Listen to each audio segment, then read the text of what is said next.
Hello everyone, welcome back to my channel. I'm Pravallika Sharma. So bags checking చేసేసి మేము finally నడవడం start చేసామన్నమాట. Part 1లో ఏం జరిగింది, ఇక్కడికి ఎలా రీచ్ అయ్యాము అదంతా చూపించాను అనమాట. ఎవరైనా చూడకపోతే ఆ వ్లాగ్ని చూసేయండి. సో మేము ప్రతి ఇయర్ తిరుపతికి వెళ్ళడానికి ట్రై చేస్తాము మ్యాక్సిమమ్. బట్ సమ్ టైమ్స్ కుదరదు కదా, దేవుడు మనల్ని పిలుస్తాడంట ఎప్పుడు రావాలి ఏంటి అని చెప్పేసి. ఫైనల్గా 2024లో వెళ్ళాము. సో ఇప్పుడు మళ్ళీ 2026లో వెళ్తున్నాము. అండ్ మేము వెళ్ళిన ప్రతిసారి ఇలా నడుచుకుంటూ వెళ్తాము, మాకు చేతనైనంత వరకు అని చెప్పి నేను మా హస్బెండ్ మొక్కుకున్నాం అనమాట. సో మేము యాజ్ యూజువల్ ప్రతిసారి ఈ ఫస్ట్ మెట్టు దగ్గర దండం పెట్టుకొని మా జర్నీ మంచిగా సాగాలని చెప్పేసి మొక్కుకొని వెళ్తామన్నమాట. సో నేను ఇక్కడ అదే చేస్తున్నాను అనమాట. సో కొబ్బరికాయ కొట్టేసి ఇంకా దండం పెట్టుకొని మా జర్నీ మంచిగా సాగాలి అని చెప్పేసి వెళ్తూ ఉన్నామన్నమాట. అండ్ అసలు ఎలా జరుగుతుందో ఏంటో, ఎందుకంటే 2 years అయింది, మన ఏజ్ కూడా పెరుగుతుంది అని అనుకుంటూ ఇవన్నీ తలుచుకుంటూ మంచిగా జరగాలని మొత్తానికి ఫైనల్లీ స్టార్ట్ అయితే చేసామన్నమాట ఈ జర్నీ. మేము అలిపిరి మార్గం నుంచి వెళ్తున్నాము. సో అక్కడ చెక్కింగ్ ప్రాసెస్ ఉండే, ఇక్కడ కూడా స్కాన్ చేయడం ఎక్సెట్రా. సో ఆ స్కాన్ అయిపోయిన తర్వాత ఆల్మోస్ట్ ఒక 2300 స్టెప్స్ వరకు ఉంటాయి. సో ఆ 2300 స్టెప్స్ ఎక్కేసి మేము ఒక డెస్టినేషన్ రీచ్ అయిపోయాము. మాతో పాటు ఎక్కే చాలామంది బ్యాగ్స్ పట్టుకొని, పిల్లల్ని పట్టుకొని, లగేజ్తో, కొంతమంది అయితే చాలా ఇష్టంగా అండ్ కొంతమంది కష్టంగా అండ్ ఆల్సో దేవుడిని చూడాలన్న ఆశతో ఎక్కుతూ ఉన్నారనమాట. ఫైనలీ మేము అలిపిరి డెస్టినేషన్ రీచ్ అయిపోయాము. అక్కడికి రీచ్ అయిన తర్వాత కాసేపు మినిమం 1/2 hour రెస్ట్ తీసుకున్నాము. నేను మ్యాగీ తిన్నాను అండ్ దెన్ మళ్ళీ మా జర్నీ స్టార్ట్ అయింది.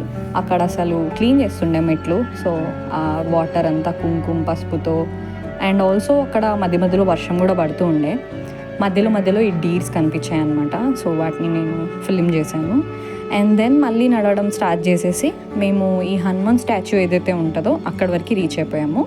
హనుమాన్ స్టాచ్యూ దగ్గర కాసేపు ఉండి అక్కడ దర్శనం చేసుకొని మేము కూడా టీ తాగేసి అండ్ మళ్ళీ నడవడం స్టార్ట్ చేసాము. మేము అరౌండ్ 3:30 కలా స్టార్ట్ అయ్యాము. 3.5 hours ఆల్మోస్ట్ మా డెస్టినేషన్ అనేది కంప్లీట్ అయిపోయింది. సో మేము వెళ్ళేసరికి ఆల్మోస్ట్ నైట్ అయిపోతూ ఉండే, 8:30 అట్లా అయింది.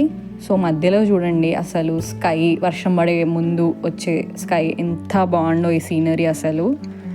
And also night life in Tirupati, Tirumala is awesome అసలు. అండ్ మేము మోకాళ్ళ పర్వతం దగ్గరికి రీచ్ అయిపోయాము. అక్కడ మేము మినిమం ఒక 15 minutes ఆగాము. ఒకటి రెస్ట్ తీసుకుందామని, అండ్ రెండోది ఏంటంటే ఇక్కడ మీరు చూడొచ్చు ఫుల్ వర్షం పడుతూ ఉందన్నమాట. మోకాళ్ళ పర్వతం ఎక్కుదామంటే నాకు కోరిక ఉండే, నేను మోకాళ్ళ మీద ఎక్కుదాము అని చెప్పి అట్లీస్ట్ ఒక 11 steps అన్నా. బట్ చాలా వర్షం ఉండే. సో మేము అక్కడ వెయిట్ చేసాము. చూడండి అసలు ఇక్కడ ఎంతమంది ఎక్కుతున్నారో.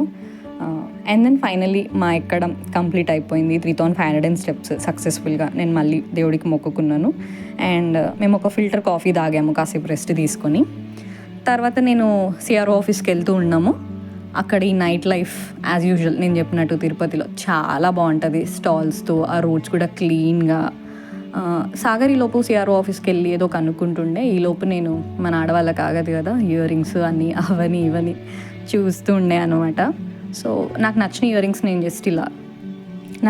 రింగ్స్ నేను చూశాను, ఏమైనా కొందామా అనుకున్నా. బట్ కాస్ట్ ఎక్కువ చెప్పాడు, సో కొనలేదు. జస్ట్ ఇలా ఫిలిం అయితే చేసుకున్నాను మీకు చూపిద్దామని చెప్పేసి. అండ్ దెన్ ఇక్కడ ఒక మ్యాప్ కనిపించింది. నిజంగా ఎంత యూస్ఫుల్లో కదా, ఎవరం ఎక్కడున్నాము ఏంటి అని తెలియాలంటే మనం ఆ మ్యాప్ చూస్తే సరిపోద్ది అనుకుంటా. అండ్ దెన్ ఫైనలీ మేము ఒక జీప్ మాట్లాడుకొని రూమ్కి అయితే వచ్చేసాము. This is my room tour.